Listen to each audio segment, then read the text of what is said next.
Hey guys, what's up? In this tutorial we're going to reveal to you how you can posterize images and photos in Affinity Designer. So let us get started. Navigate to your design or document on Affinity, insert the image or photo. I will go with this logo here for demonstration purposes. Next guys, what you want to do is select the layer of the image here in your layers list with your left mouse, click into adjustments below, and look for the posterize filter. There it is.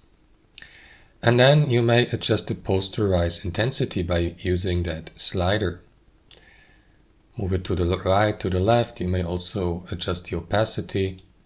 And well, that's maybe not the best example. We should use actually a photo, not a logo, but that's how it works, guys. You can apply that posterization filter here and adjust it using the method I just showed you. And that's how it works.